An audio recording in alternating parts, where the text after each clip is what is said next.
खबर ही इतनी बड़ी है, खबर इतनी ब्रेकिंग न्यूज है कि इसी वक्त इसी लम्हे आप तक ये खबर पहुंचाना जरूरी था। और एक बड़ी खबर है, अमेरिका ने मान लिया है कि पीओके भारत का हिस्सा है। और मैं भारत को समझता हूं, मैं अप्रिशिएट करूंगा उनकी फॉरेन पॉलिसी। देखें क्या है, अमेरिका तो कदमों में गिरा लिया उन्होंने, उसके बगैर तो चल ही नहीं सकता। वो ये हालात क्रिएट हो चुके हैं। आखिर ये हुआ क्या है? पाकिस्तान के साथ धोखा हुआ है।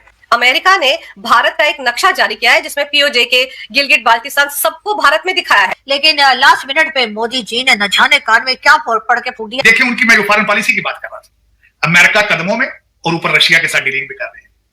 उनके foreign minister is on trip of India right now, उनके साथ भी ट्रेडिंग कर रहे हैं, उनसे तेल भी ले रहे हैं अमेरिका की मर्जी के खिलाफ। वो टेस्टिमनी है भारत की सफारतकारी की कामयाबी की। इस हुकूमत ने और इस हुकूमत के वजीर आजम ने उजलत में आके ट्रंप के उस पीस प्लान को कबूल कर लिया जो बज़ाहिर वो पीस प्लान नहीं था जिस पे हामी भर के पाकिस्तान वापस आया था। मैं खासकर बताना चाहता हूं, बार बार ये कह चुका हूं मैं कि मेरे भाईजान, अजीज भाईजान, आप, मुझे पता है आपको डॉलरों और पाउंडों की जरूरत है, लेकिन अब अमेरिका आपसे बात करेगा, भारत से इजाजत लेगा, भारत से इजाजत लेगा। उनका इन्फ्लुएंस वाशिंगटन डीसी में इतना इंक्रीज हो चुका है, they are American, they are on their knees. Bharat के मानचित्र में पीओके समेत समूचे कश्मीर को भारत का हिस्सा दिखाया गया है। हुजूर, आपकी राय जो इस वक्त दुनिया में डोनाल्ड ट्रंप कर रहे हैं। अमेरिका इशारा कर रहा है भारत को कि भाई तुम्हारे ही हिस्से जो कब्जे करके बैठे हैं पाकिस्तान वाले, उसको ले लो। आप इस वक्त अफगानिस्तान से भी नीचे हैं, अब अपना मुकाबला अफगानिस्तान से किया करें, भारत के साथ ना किया करें। भारत की इस वक्त पोजीशनिंग जो है वो आपके कंट्रोल में नहीं है। हमारे अमीरुल मोमिनीन, आप बहुत यकीन करते हैं उन पे, उन्होंने फरमा दिया है कि भारत एशियन टाइगर है। भारत को जो स्टेचर है दुनिया में, ये जो उसका बढ़ता हुआ स्टेचर है, उसकी कदर करते हैं। कभी यूएई वाले आ जाते हैं तो कभी वहां पे G7, कभी G8, कभी G9, कभी G10, पता नहीं कौन कौन से जो है वो उसके इवेंट्स वहां पे कराते रहते हैं। ऐसे में जब हमारे कश्मीरी वहां देखते हैं तो वो कहते हैं ये क्या हो रहा है भाई, ये कौन सा मजाक लगा के रखा हुआ है तुम लोगों ने यहाँ पे, इसलिए हमारे कश्मीर में तो जी इंटरनेट भी ठीक नहीं चलता। मैं हमेशा कहता हूं आपने बहुत तरक्की की है, लेकिन पाकिस्तान के अंदर तरक्की नहीं की। आपने तरक्की दुबई और लंदन में की है।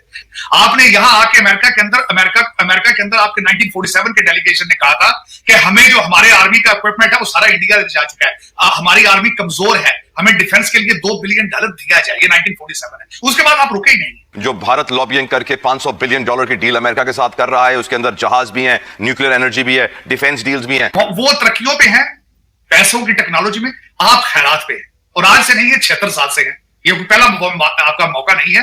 आपने 1947 से खैरात मांगनी शुरू कर दी थी। हमारे कश्मीर में तो जी अगर मोबाइल सर्विस है तो वो भी खराब चलती है। मैं खुद गई हूँ, मैं ये अपना एक पर्सनल एक्सपीरियंस बता रही हूँ, ऐसा नहीं मुझे किसी ने कहा है। मैं जब रिसर्च कर रहा था तो मोदी साहब की सर्टेन कंडीशंस थी ये सारा कुछ करने में, कि हर चीज यहाँ मैन्युफैक्चर होगी, हमारी मेड इन इंडिया होगी, और सारा कुछ उन्होंने नेगोशिएट किया। वर्सेस आपकी मुलाकातें किस सिलसिले में हो रही है, किन के साथ हो रही है?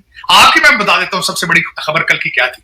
शहबाज शरीफ साहब ने कहा था कि हमें खैरात में जो पैसा मिला है सऊदी अरेबिया से, यूएई में, उसमें हमारे सिपा सलार ने बहुत कोशिश की। आपकी खबर ये थी, क्योंकि देखिए वो तरक्कियों पे हैं, पैसों की टेक्नोलॉजी में, आप खैरात पे हैं। और आज से नहीं है, 76 साल से है। ये पहला आपका मौका नहीं है। आपने 1947 से खैरात मांगनी शुरू कर दी थी। आपने 1947 से इस्लाम का इस्तेमाल शुरू कर दिया था। इस्लाम के नाम पर आपने वेस्ट को कहा था, अमेरिका को कहा था कि socialism is not aligned with इस्लाम, ये हमारे इस्लाम के लिए खतरनाक है, हमें पैसा दिया जाए, हम इसका एक्सपेंशन रोकेंगे। ये 1947 की गेम है।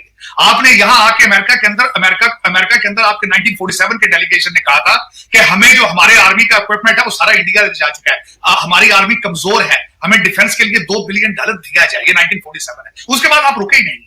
और आज का भी आपका माइंडसेट यही है। जब खैरात मांगने जाते हैं, लोन मांग कर आते हैं, तो फूलों की पत्तियां एयरपोर्ट के आपके वफद के ऊपर फेंकी जाती है। माइंडसेट की बात है ना, माइंडसेट की बात है। मैं ये नहीं कहता, आप भी बहुत इंटेलेक्चुअल है, इसमें कोई शक नहीं है, लेकिन आपका इंटेलेक्ट 2 नंबरी में चलता है, मनी लॉन्ड्रिंग में चलता है। मैं हमेशा कहता हूं आपने बहुत तरक्की की है, लेकिन पाकिस्तान के अंदर तरक्की नहीं की। आपने तरक्की दुबई और लंदन में की है। खान साहब ने भी खुद फरमाया अगले दिन अपने खिताब में कि दुबई में आप प्रॉपर्टी लेने में आपका टॉप 10 में नंबर है आपका, तो वो आपने फ्री तो नहीं ली ना, अपने मुल्क के कपड़े बेचकर अपने मुल्क को लूट के बनाया है। मैं बल्कि हमेशा कंपैरिजन ये करता हूं, आज 2 कंपैरिजन तो ये बताऊंगा आपको। आप जरा गौर करें, भारत के साथ आप हमेशा कंपैरिजन करते हैं, आप कहते हैं हम इक्वल हैं। इक्वल तो खैर आपको चाहिए इस चीज को छोड़ दें, you are nowhere. Equivalence देखनी है तो मैं अगले दिन आपके पासपोर्ट का कंपैरिजन किया है, आपका पासपोर्ट की रेटिंग जो है पैलेस्टाइन से नीचे है। They are in state of war always, आप उनसे भी नीचे हैं। आप इस वक्त अफगानिस्तान से भी नीचे हैं। अब अपना मुकाबला अफगानिस्तान से किया करें, भारत के साथ ना किया करें। भारत की इस वक्त पोजीशनिंग जो है वो आपके कंट्रोल में नहीं है। हमारे अमीरुल मोमिनीन, आप बहुत यकीन करते हैं उन पे, उन्होंने फरमा दिया है कि भारत एशियन टाइगर है। अब आप एशिया के बलूंगड़े भी नहीं है, आप बच्चे भी नहीं है। और दूसरा, मैं सबसे बड़ी बात यह है कि वहां पे टिम कुक का जाना, ये सारा कुछ करना, फैक्ट्रियां लगानी, फार्मास्यूटिकल में उनकी मनापली पूरी दुनिया में होनी, इसके पीछे एक चीज है, सिर्फ एक चीज है, उनकी तालीम और लॉ एंड ऑर्डर। ये दोनों चीजें आपके रेडार पर ही नहीं है। आपके इस वक्त जो लोग आपको चला रहे हैं और आगे भी आने, मैं आपको फ्यूचर का बता देता हूं। वॉल स्ट्रीट जर्नल ने आर्टिकल लिखा है हमारे पीटीआई इमरान खान के बारे में। उस आर्टिकल को मेरे ख्याल में आपको चाहिए था उर्दू में ट्रांसलेट या पंजाबी में करके ट्रांसलेट लोगों को बताएं कि वो क्या है। उसमें उन्होंने वार्निंग दी है। उन्होंने कहा कि 61% पॉपुलेशन इमरान खान की है, लेकिन his behaviour is reckless, he is radical. उन्होंने कहा कि इम्प्रैक्टिकल आइडियाज, कभी मुर्गियां और कट्टे पालने का प्रोग्राम रहता है, कभी कहता है कि ओवरसीज पाकिस्तानी पकड़ के यहां ले आऊंगा। ये सारे इम्प्रैक्टिकल आइडियाज हैं सारे।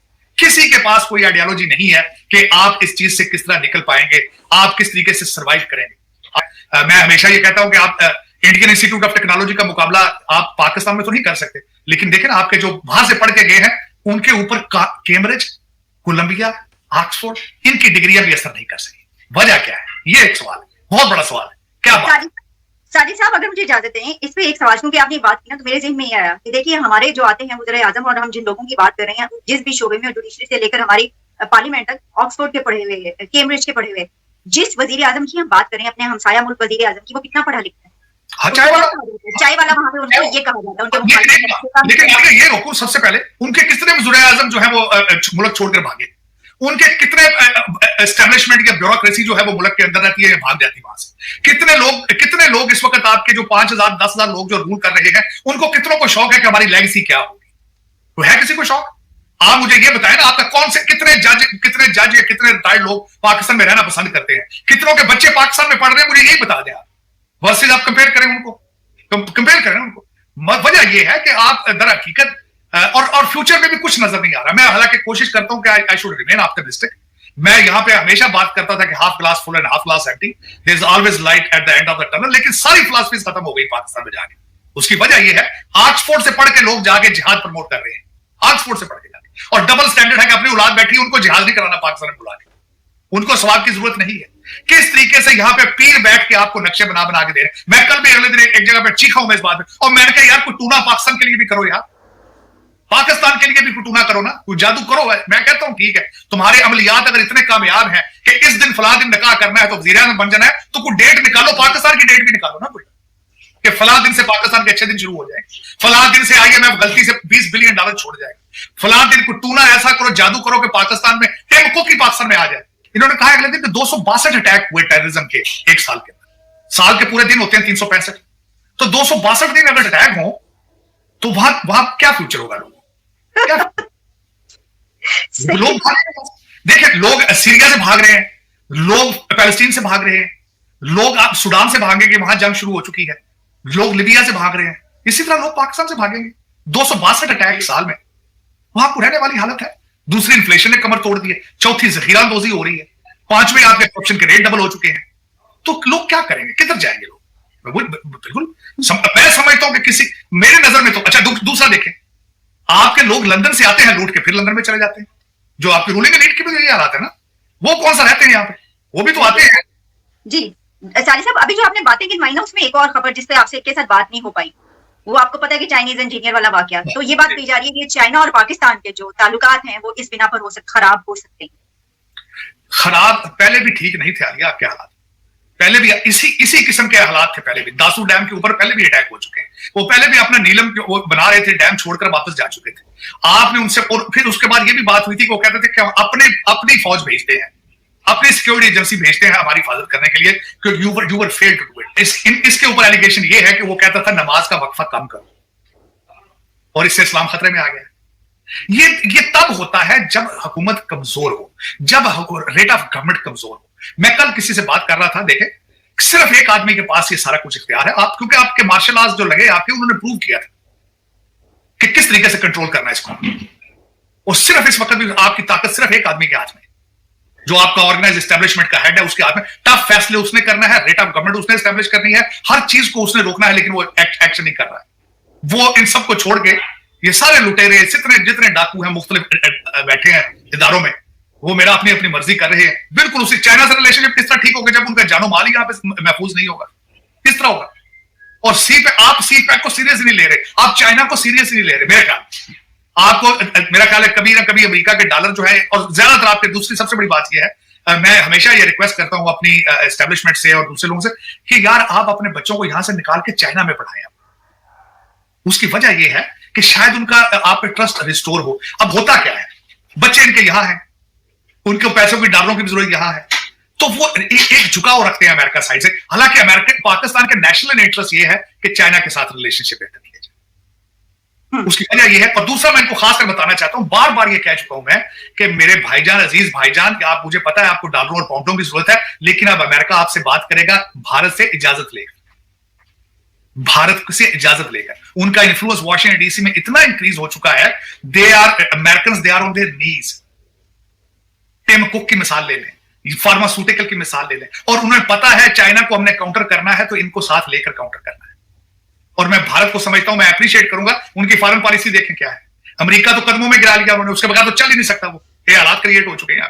अगले दिन मैं एक बड़े हाई लेवल डेलीगेशन के सामने बैठा था, भारतीय। उन्होंने कहा है कि अमेरिका की हर बड़ी ऑर्गेनाइजेशन में जब तक भारतीय सिटीजन, भारतीय निजात बंदा उनके बोर्ड पर नहीं होता, उनके स्टॉक ऊपर नहीं जाते। और दिस इज ट्रू।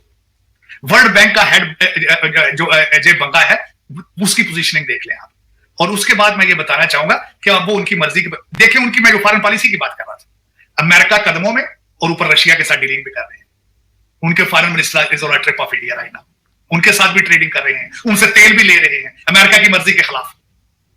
तो ये आपको समझना चाहिए। लेकिन हाँ, समझेगा वही जो नेशनल इंटरेस्ट के बारे में सोचेगा। पाकिस्तान में अभी तक आपने हमेशा अपने पर्सनल इंटरेस्ट पे डिसीजन लिए हैं, नेशनल इंटरेस्ट पे डिसीजन नहीं लिए, क्योंकि आपकी रूलिंग एलीट के बच्चे सारे अमेरिका में और बरतानिया में पढ़े। और अमेरिका के अंदर भी जमहूरियत सही नहीं चल रही है, लेकिन नेशनलिस्ट मूवमेंट्स उसके रिजल्ट में निकली, सारी फेल हो चुकी है स्वामी मोदी साहब की। उसकी वजह यह है कि उन्होंने डिलीवर किया, इसमें कोई शक नहीं। देखिए आप जितनी तनकीद कर ले नफरत में जाके, लेकिन he is good for his country and you need to appreciate it. Matter of fact, and I appreciate it कि उन्होंने अपने मुल्क के लिए बहुत अच्छा किया है। आपको पसंद हो या ना हो, who cares? They are touching the highest of their foreign policies, they are touching the highest of their economy, or they are rising power of, matter of fact, not only in Asia, in the world, matter of fact. उसके लिए बहुत कुछ करना होता है। आपको चाहिए, मेरी नजर में आपको चाहिए कि अपने पीएचडी का सब्जेक्ट पाकिस्तान में बनाए कि भारत से क्या लर्न करना है, उन्होंने क्या किया है 1940 से। नहीं, ट्रूली मैं ये समझता हूं आप खुद कुछ कर नहीं सकते, तो जो कर रहे हैं उनको स्टडी तो करें भाई, उनको स्टडी तो करें।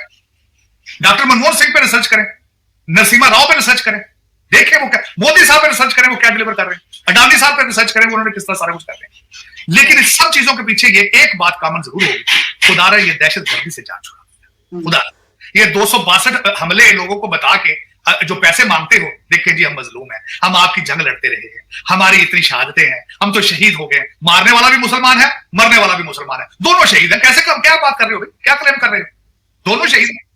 साजिद साहब, आपने जो ये आखिर में पॉइंट सामने रखा है कि भाई हमें तो पीएचडी करने की जरूरत है इस वक्त उन लोगों पे कि जो इस वक्त तरक्की करते हुए नजर आ रहे हैं, तो पहले ऐसा करें कि आप एक अपना सब्जेक्टिव बना लें। Thank you. लेकिन बात सर ये है कि जहाँ गवर्नमेंट हर जगह भीख मांग रही हो, गवर्नमेंट हर जगह से लोन पकड़ रही हो, आपको तो पता ही है कि यूएई के जो प्रेसिडेंट है वो हमें बार बार कह रहे हैं कि जी आप हमारा पैसा वापस कर दीजिए, यानी कि जो $2 बिलियन हमने उन्हें वापस करने थे वो हमने नहीं किए हैं, और अब उन्होंने 1 मंथ का टाइम दे दिया है और कहा है कि जी ये पैसा वापस कर दे। अच्छा अगर नहीं किया तो क्या कर लोगे? फॉर एग्जाम्पल हम नहीं देते, चले क्या कर लेंगे, ठीक है। तो मेरा ख्याल है ये जवाब यूएई के प्रेसिडेंट को हमारे प्राइम मिनिस्टर साहब ने कह ही दिया होगा कि अगर हमने ना दिए तो आप क्या कर लेंगे, तो कर लो जो करना है। इसलिए कि वो तो पहले ही हमारा एयरपोर्ट जो ले रहे थे इस्लामाबाद का, जहां पर मैं मौजूद हूँ इस्लामाबाद, वहां का एयरपोर्ट जो है वो यूएई ने कहा था कि जी उसकी सारी मैनेजमेंट वगैरह जो है वो एक तरीके से हम यूएई को देने वाले थे, लेकिन लास्ट मिनट पे मोदी जी ने न जाने कान में क्या पढ़ के फूट दिया कि वो भाग गए और उन्होंने कहा नहीं वापस रहे, अपना एयरपोर्ट आप ही रखिए, आप जाने के आपका काम जाने। बहरहाल ये कहकर जो है वो यूएई के प्रेसिडेंट जो है उन्होंने कहा कि बस हमारे पैसे कटो,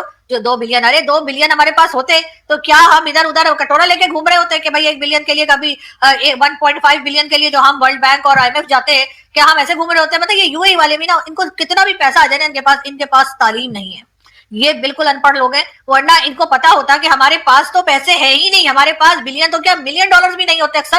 तो ऐसे में वो हमसे अगर 2 बिलियन उन्होंने हमें दे दिए थे, मतलब किसी वजह से दे दिए, कैसे ही उनको हमदर्दी आ गई या पता नहीं क्या सोच के दे दिए, तो फिर उन्होंने ये भी सोच लेना चाहिए था कि पैसा पाकिस्तान को देते वक्त आप ये याद रखा करें, वापस नहीं मिलना।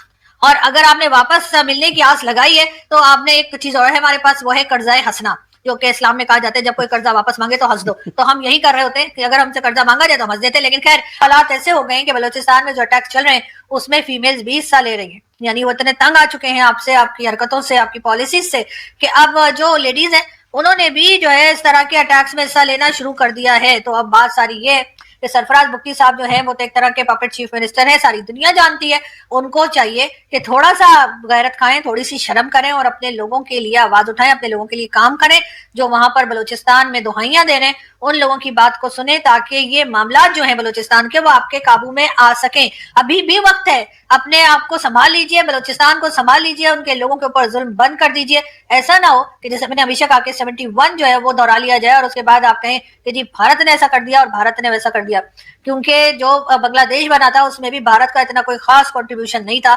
उस के लोग जो बताते हैं, जो हिस्ट्री को जानते हैं और बताते रहते हैं, उन्होंने बताया है कि किस तरह से आपने बांग्लादेश के लोगों को परेशान और तंग कर रखा था। ये और बात है कि अभी क्योंकि 50 साल से ज्यादा निकल गए, लेकिन बांग्लादेश के साथ हमारे टर्म जो है वो कुछ खास अच्छे नहीं थे, लेकिन अचानक ही जब वहां की गवर्नमेंट चेंज हुई है तो हमें अचानक याद आ गया कि ओह ये तो हमारा हिस्सा है। और कुछ वहां पर भी ऐसे लोग मौजूद हैं जिनको अचानक ही हमारी भी याद आ गई, और ये एक आर्टिफिशियल तरीके से मेल मिलाप हो रहा है, बिल्कुल वैसे ही जैसे अफगानिस्तान के साथ हुआ था। कि अफगानिस्तान के साथ भी हमने इसी किस्म का मेल मिलाप किया था, और उसके बाद आप लोग जानते हैं कि आजकल अफगानिस्तान वाले हमारा क्या हाल कर रहे हैं, यानी कि ना तो टीटीपी को रोक रहे हैं, ना कुछ उल्टा हर तरह के इल्जाम जो है वो पाकिस्तान पे लगाए जा रहे हैं, जिनमें से अक्सर इल्जाम शायद सही भी है। लेकिन तो दोस्तों जैसा कि आपने क्लिप में देखा कि अमेरिका ने ना अमेरिका का जो ट्रेड डिपार्टमेंट है ना, ट्रेड ऑफिस है, उसने मतलब कि एक फ़ोटो ट्वीट करी है भारत के नक्शे की, और उसके अंदर भारत का ना एकदम सही नक्शा दिखाया गया है अमेरिका की तरफ से। पहली बार हुआ है ये भाई साहब, क्योंकि भाई साहब अमेरिका मशहूर था भारत के जो नक्शे हैं ना गलत दिखाने के लिए। भाई साहब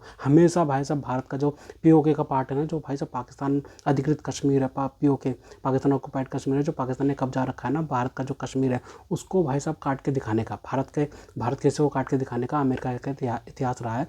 इस वजह से ये खबर बहुत ज़्यादा इंपॉर्टेंट है, आपको समझनी चाहिए। क्योंकि भाई इस बार अमेरिका ने क्या करा है कि भारत का एकदम सही नक्शा दिखाया है, जिसकी भाई साहब बहुत ज़्यादा तारीफ़ हो रही है। भाई साहब भारतीय बहुत ज़्यादा तारीफ़ कर रहे हैं कि भाई साहब देखो कि मतलब कि देर शहर मतलब कि भाई साहब डोनाल्ड ट्रंप को अकल आ ही गई है कि भाई भारत के साथ दोस्ती करनी है, भारत को मतलब कि नीचा नहीं दिखाना है, भारत के साथ में ट्रेड करनी है। ठीक है भाई साहब, इसी वजह से हुआ है ना कि भाई साहब पहले तो भाई डोनाल्ड ट्रंप से दोगला तो कोई है नहीं ना, साफ बात तो यही है। क्योंकि डोनाल्ड ट्रंप ने पाकिस्तान को लेके भाई साहब मतलब कि भाई भारत की बहुत बुराइयां करी थी भाई साहब। ठीक है भाई साहब, पाकिस्तान मतलब कि भाई साहब आसिम मुनीर भाई साहब वाशिंगटन DC में आके भाई साहब क्या बोलते हैं व्हाइट हाउस में डिनर भी करके गया भाई साहब, रेयर अर्थ में मटेरियल भी दिखाया गया उसके द्वारा। ठीक है भाई साहब, और हम डोनाल्ड ट्रंप ने बड़े बड़े क्या बोलते हैं भाई साहब भंड छोड़े कि भाई साहब देखो भाई भारत के राफेल भी गिरा दिए, ये भी गिरा दिया, जंग भी जिता दी, पाकिस्तान को सब कुछ कर दिया। लेकिन भाई साहब अब क्या हुआ है कि भाई साहब डोनाल्ड ट्रंप जो भारत के कैंप में आ गया है कि भाई साहब मतलब कि भाई साहब वो ट्रेड की बात कर रहा है। ठीक है भाई साहब,